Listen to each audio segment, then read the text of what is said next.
Hello guys, my name is NaToSaphiX and today we have another video, and this time I'll be your host for this play.gg video where we'll be taking a look at the differences between a passive AWP player and an aggressive one. To most clearly see a difference, you have to look at the extremes. So for the AWP players, that would be someone like Jame and someone like CSGO. Here is a demo from the Antwerp Major 2022 of Forza vs Outsiders, Jame holding down this same specific angle for more than 20 seconds. This is one of the key differences between a passive AWP and an aggressive AWP. A passive AWP will typically linger on an angle for a lot longer than an aggressive one who will be sort of more on the move. In this round, where the B play quickly turns sour, Jame decides to tap out and regroup with his last remaining teammate. In a 2 vs 3 like this, you typically want to stick together so that you can at least ensure that you get a 2 vs 2 situation on the A bomb site. But Jame, being of the more passive kind, decides to let Flit work the A bomb site alone while he's holding for rotations. This could have worked out because if Norvi would have rotated a little earlier, Jame could have killed him and they could have gone back to the B bomb site together. Since we are looking at outliers, it's hard to say any of them are constantly in the right position. A lot of people think that an aggressive AWP player is a ton more unpredictable than a passive AWP player, but honestly, one is just unpredictable when you're holding angles, and the other is unpredictable when you're moving around.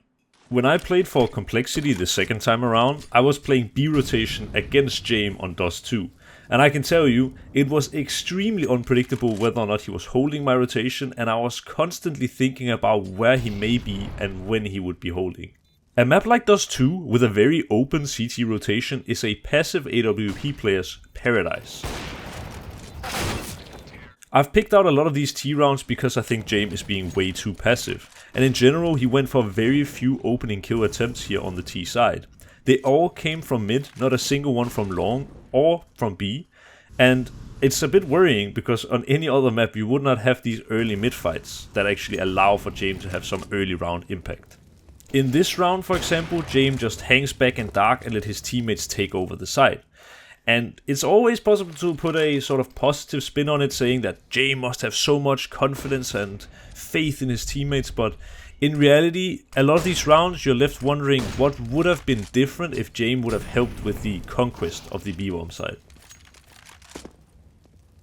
Here is another great example of just that. There is actually only one B player here, and instead of going out with his teammates on a B-bomb site, Jame hangs back in dark, kills Shelfie and takes his AWP, but in reality this kill has very little impact, even this one. They're down 10-0 and this was a potential for them to finally pick up a round. I've shown you the infographic for the opening kill attempts at the start, and we've looked at some of the T-side rounds. Here is our first CT side round where Jame and two other A players are on the A bomb side basically. Now, when Kickert and Flit dies, this would be a great timing to swing up and have a super unpredictable peek coming into the T's, but instead Jame is gonna stay passive, he's gonna kill Sorte, he's gonna kill Kenzie, and now when he has man advantage, he continues to actually just stay stoic and hide.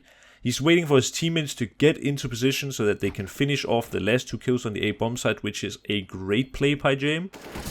Yekindar takes out Jerry, and then Jame swings up, kills Norvi, and the round is won by Outsiders just off the back of this passive Jame play.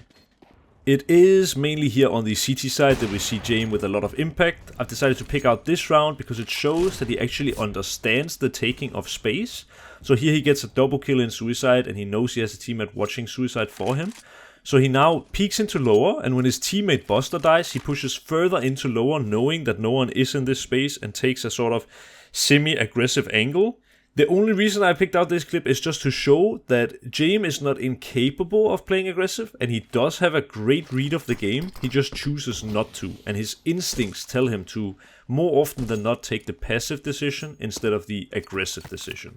I also picked out this round because it's just a banger. Jame hit some sick shots on the B bomb site, and what's funny, and what I noticed actually, is that Jame has the super fast aim, but he's a passive player. And Syrson, who we'll be taking a look at later, has the super calm aim and is a very aggressive player. I think that's quite interesting, because you would assume the skill sets work better in the vice versa. I've decided to show this round as well. It's a highlight of James' great read of the game. Here there's a double Molotov coming in on B bomb side. He Molotovs right side of the smoke because his teammate is holding the left side.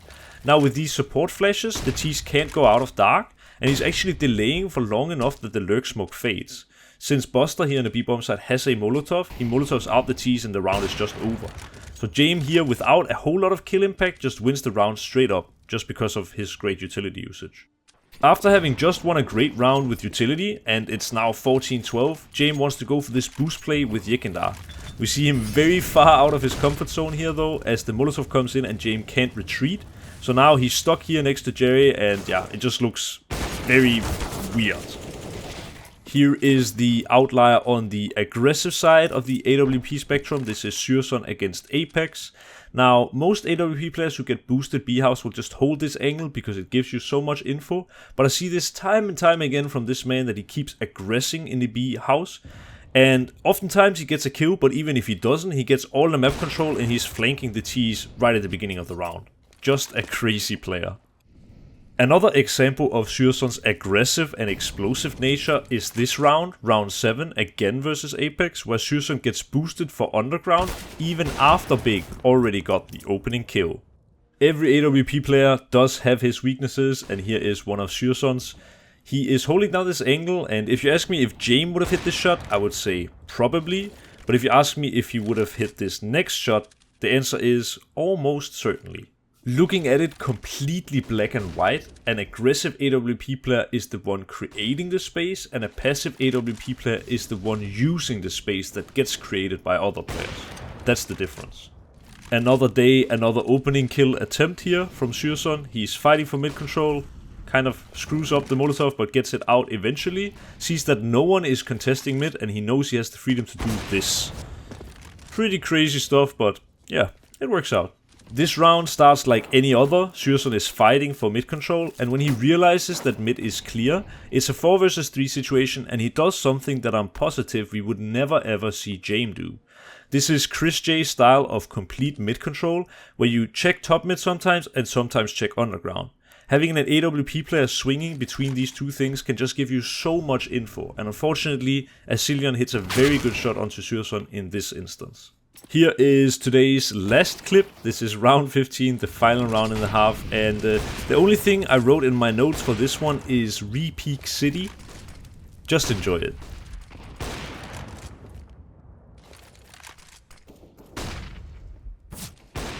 That was the difference between a passive and an aggressive AWP player. Thank you so much for watching the video.